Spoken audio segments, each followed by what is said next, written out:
911, where's your emergency? Can you locate my call? Because I don't know where I am. But my ex just killed my girlfriend. He just what? He killed her. He killed her. I was in the back. He drove my car. I was in the trunk. He killed her. Wait, okay, where are you at? I'm in Hubbard, off of Super Lawrence Road. I'm so scared he's gonna find me. Are you on foot, in a car, in a house? I'm in a car. Okay. I'm just so scared he's gonna come back for me. Hold on 1 second. I'm gonna get your location, okay? He killed her. How do you know that?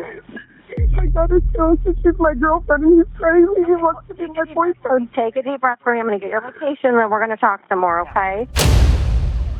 Police rushed to the remote location described in the 911 call, a gas well area off a dirt road in Hubbard Township. What they found would become one of the most violent crime scenes investigators had encountered in years.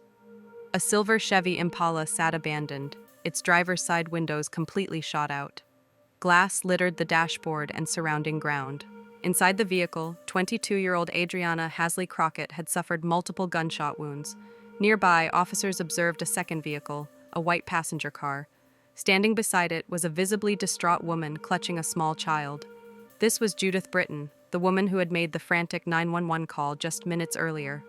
Judith told officers that she and Adreionna had been in a relationship together. More crucially, she told them that she knew exactly who the killer was, her ex-boyfriend, 25-year-old Devonte Douglas. Recognizing the urgency of the situation and the value of Judith's testimony, detectives immediately transported her and her son back to the station. They needed to conduct a thorough interview while the details were still fresh. So, what the hell happened? So I guess I can start, so the person that shot her is my ex and actually his father. Just like a little backstory as to, it'll lead up to why he did it. Okay, what's his name? Devonte. Okay. We got together April of 2019. So for 2 years, I pretty much found out he was just cheating and everything. And he said it was because he's scared, but whatever. But for a very long time, he's been trying to get back with me, and I just don't have any feelings for him whatsoever anymore. And the person that he shot today, she was a mutual friend of ours, but me and her started kind of liking each other, so we wanted to try a relationship. And he was really mad about it and all that. And then he begged for his son, so I let him have his son overnight. Last night? Yeah, last night. And I texted him this morning saying, "Are you ready for me to pick him up?" He used the excuse that he had drank, so he was driving around. When I got there, his car wasn't there, so I parked, and right when I opened my door, I seen him run towards me with a gun. And the reason why I know it's him is I know his body, I know his eyes, I know every single piece of clothing he was wearing, and he just dyed his hair, so he has green all over his fingertips. So that's why I know it's him. But he tried to say, "Oh, I'm not Devonte, where's your money? My dude said you had my money." And then he told me to get in the trunk. Was he wearing a mask? Yeah, he wore an old, I think he actually cut it up, but it was part of a Halloween costume from last year. Again, that's how I know it was him. Yeah, he didn't do good at all. He told on himself, but whatever. And then he got me in the trunk and started driving around. He drove, I can't tell you where he drove, but he drove to a couple different spots, came out of the car, talked to me for a little bit. Then he was like, "Oh, I got the wrong person, where's your friend," and blah, blah, like that. And then he had me get her to come meet us at the place where it all took place. When you guys were having these conversations, you still had the mask on? Yeah, every time. He never took it off. I just know him, so that's why I know. Did you ever tell him that? Did you tell him? Yeah, I kept saying his name, and he was just like, "Who the hell is Devonte?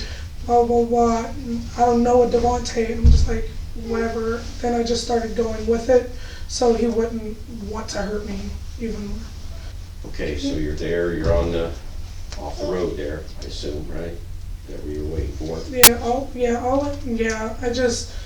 because I shared the location, the moment because after he was done, after I heard the shots, I remember I could hear him running on the gravel. He ran, got in my car, turned it on, and we just sped off. And he told me, I'll drop you off near your house, but not at your house. Because obviously somebody would have saw me getting out the trunk. So he dropped me off at off of Atkinson, and I got out, got in my car, and checked if the messages were still there, and the messages were still there.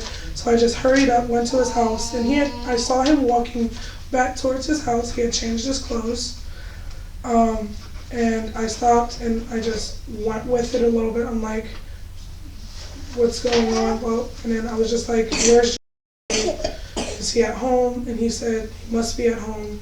I said, okay. And I went there, went in the house. He was trying to talk to me the whole time, but I just got my son, came outside, and he was saying, I was looking for you for a long time. The cops towed my car. Can you help me get it back? Can you help me look for it? And I was just like, no, I need some time alone. I was shaking and everything, and I said, I just need some time alone, because I knew it was him. I didn't want him in my car. The story Judith told detectives was odd to say the least. It's not every day that investigators encounter a case where someone is kidnapped, forced to witness a murder, confronts their captor by name, and yet walks away unharmed. The account seemed almost too bizarre to be true, but seasoned detectives know that reality often defies logic. But before they could move forward, they needed concrete evidence to either validate or discredit Judith's claims. That's when they decided to examine the evidence that could corroborate her story. Investigators began checking for any surveillance footage from the area where Judith claimed she was kidnapped. What they discovered was a Ring doorbell camera pointing directly in the direction Judith claimed she was kidnapped. At 8:26 a.m., the Ring camera captures a man walking across the street and entering a property on the opposite side.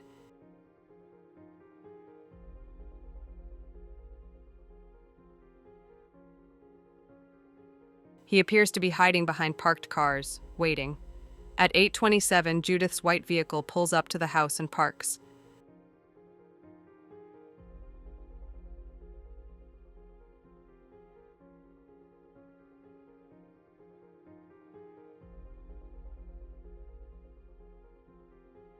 Moments later, the man hiding behind the cars runs toward her with a gun in hand.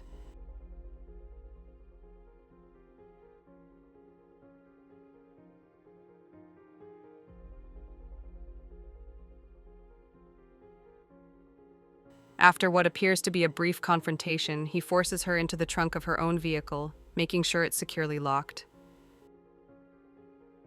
At 8:29, he drives away with Judith trapped inside. At 9:49, Judith's car returns to the same house. This time, Judith herself gets out of the vehicle and enters the house. She emerges a short while later, carrying her young son, with Devonte Douglas following behind, apparently speaking to her. As bizarre as Judith's story had sounded to investigators, the video evidence seemed to corroborate every detail she had provided. Around the same time as this crucial discovery, Devonte Douglas walked into the Youngstown Police Department to inquire about retrieving his towed vehicle. At this point, he had no idea that investigators had already identified him as their primary suspect. Why are you down here now? Vehicle. I was upset with my ex.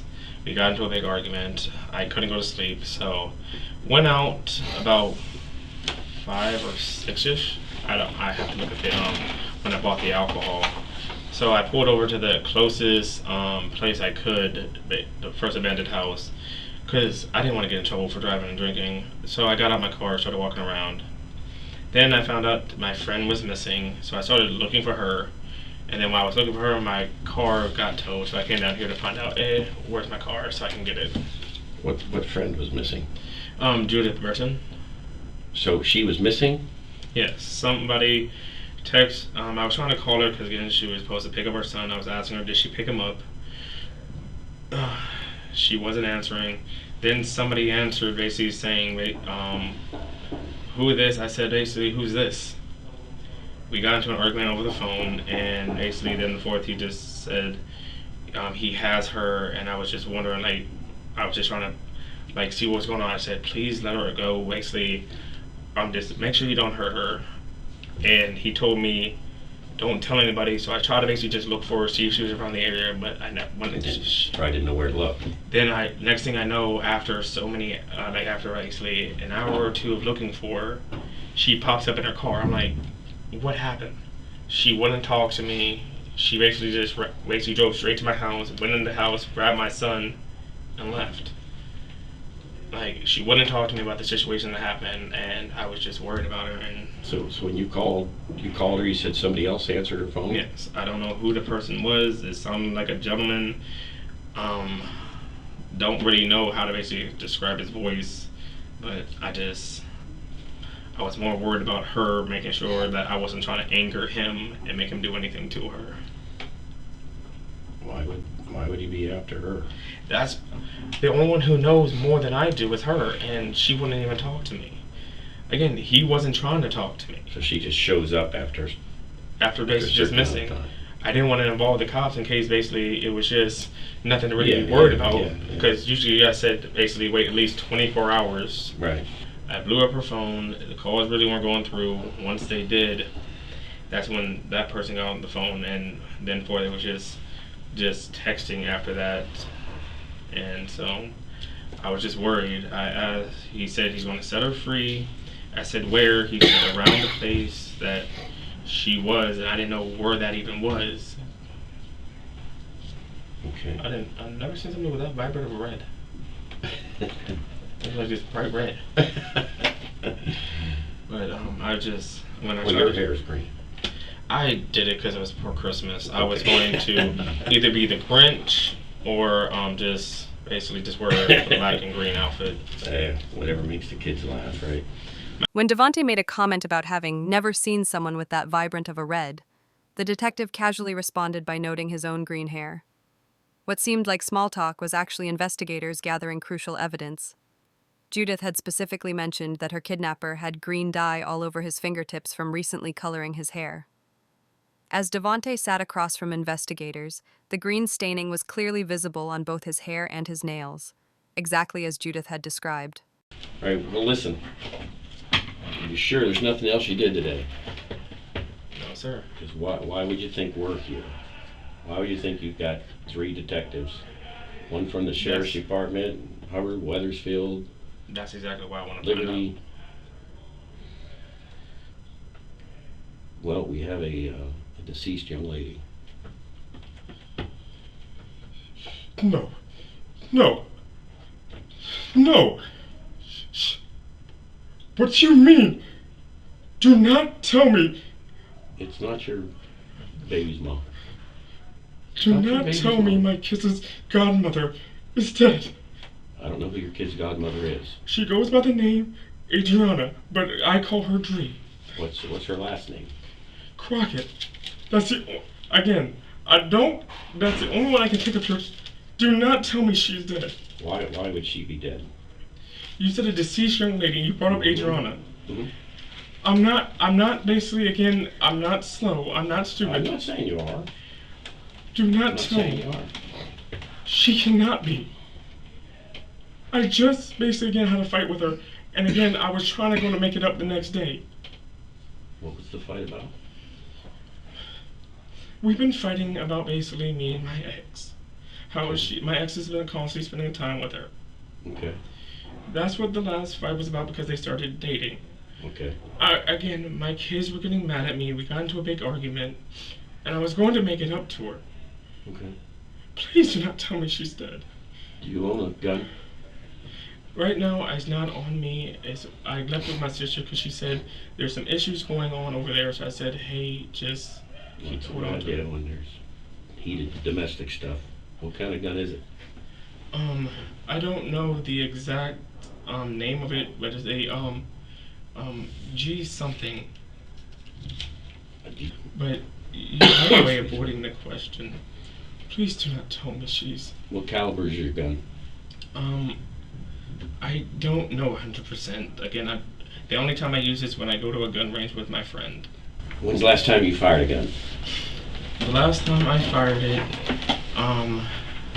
was with my friend. We went to the gun range, and it was like, I think maybe a week or two ago. A week or two ago? So you last fired a gun 2 weeks ago, you said?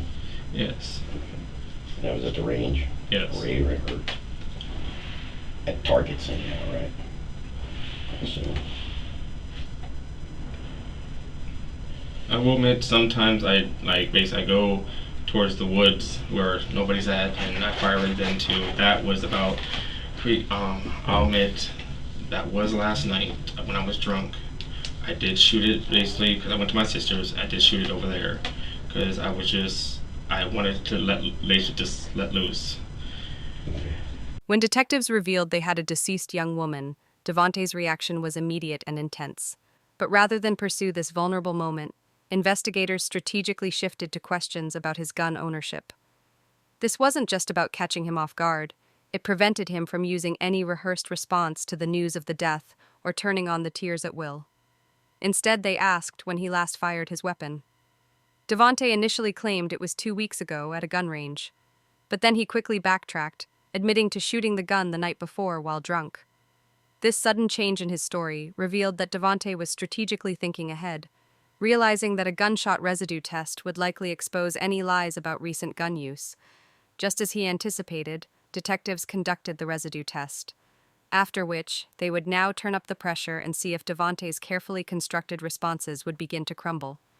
what seems curious to me is you don't seem to be wondering why I'm concerned that you fired a gun. You think I killed her? Did you? No. What would I benefit from it? I don't know. People kill people all the time without benefiting from anything. Most murders are committed in a moment of madness. Even Judy can tell you.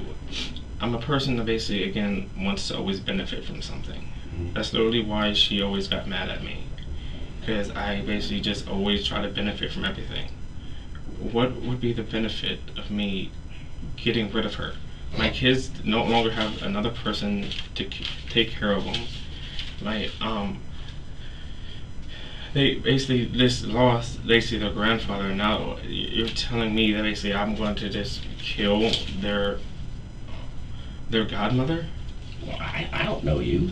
You know, so I'm just asking questions. I'm not in here screaming at you and yelling at you. I don't know you. You don't know me. I mean, I understand. It's just that's what we do. Well, I'm not quite sure where we're going to go from this. What do you mean?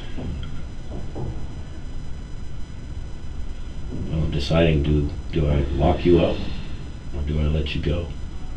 Again, being that straightforward guy, the only thing you have going for you is offering me reasons, regret, whatever.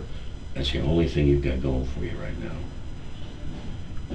How can I regret something I didn't do? Did I tell you we've talked to Judith? Yes. Where was Judith today? Like I said, the last time basically again I saw her is when I was looking for her and she drove off. And then you're telling me that she's at your guys' police station. Mm-hmm. She is. So I'm not getting... Does that sound normal that she'd be down at our police station? No, it doesn't sound normal. But that's why I'm asking questions to That's figure not out... where we met her at, though. That's where she ended up. Where did you meet her at? We met her at this little oil well spot.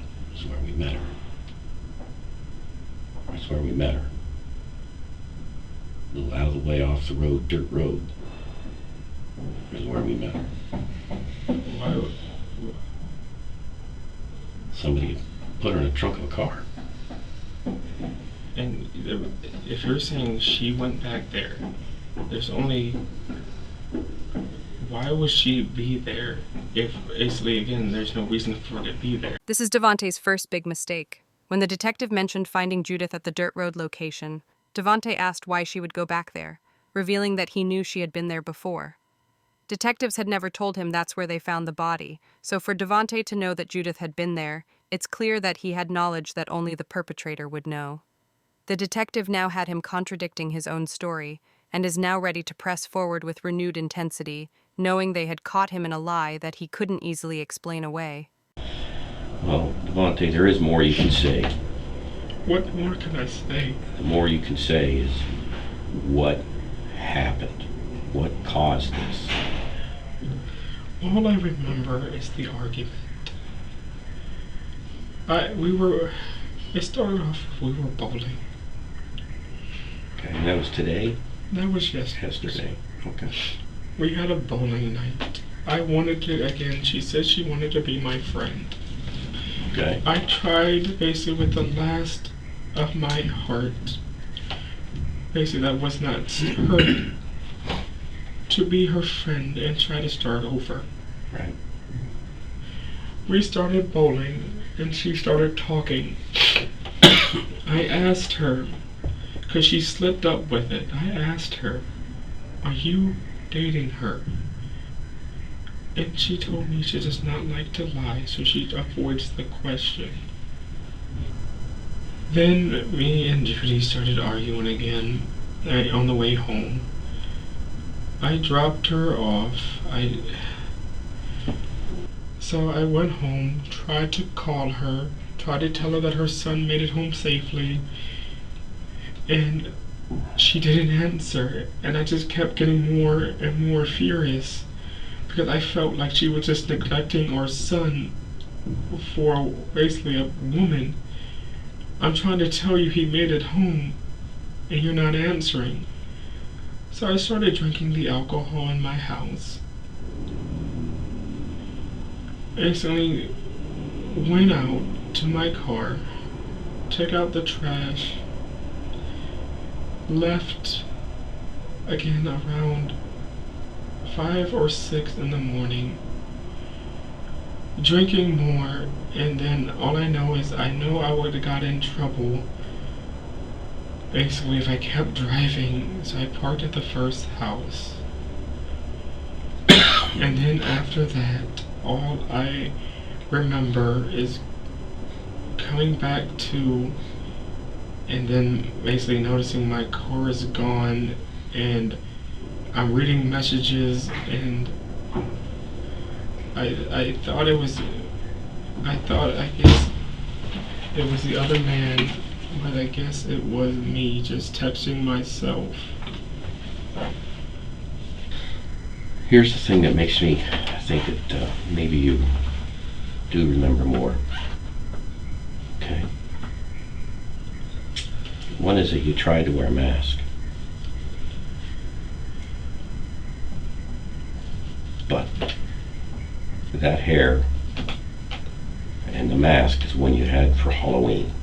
Same one you used in Halloween. That you used for trick or treat last year. Yeah. So see, that's planning. You put a plastic bag on your hand, thinking that would keep everything off it. It will not. It will not. That's planning. But I That's didn't not have rage. time to plan. But you did. Whether you had time or not, you planned. You planned.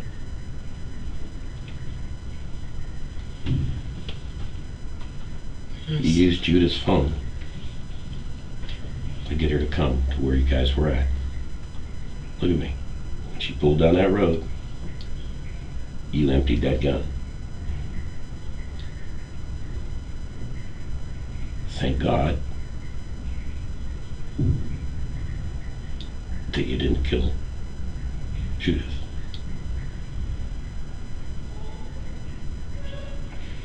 I don't know if that was because you were just out of bullets or what. Or what? Those are the facts. Those show planning. Those show intent. That's why I was giving you the opportunity to tell me what happened before I told you what happened, because I still like to believe in the human spirit, that people feel bad after they do bad things. And even if it doesn't help them in court, it's good for their soul. And it's good for your mind. And it'll help you deal with things. So I'm going to ask you one more time to give you that opportunity to paint a different picture of yourself other than some guy who wears a mask and gets a gun and just shoots a girl in a car. Yes, I did it. I recently, just like you said, I had enough. But I never wanted to kill her. No matter how pissed off she made me, I never thought of killing her. After admitting to detectives that he had killed Adreionna, Devonte went on to explain that his actions were driven by jealousy and rage over Judith's new relationship. He claimed he had been drinking heavily and didn't fully remember the events, describing it as reaching his breaking point after years of emotional turmoil. Devonte then led investigators to a wooded area across from where his car had been towed, and here he provided investigators with a plastic bag containing the black handgun used in the murder, along with the red and black checkered Halloween mask he had worn during the kidnapping. Devonte Douglas was charged with aggravated murder, abduction, and tampering with evidence. He was sentenced to a minimum of 26 years in prison.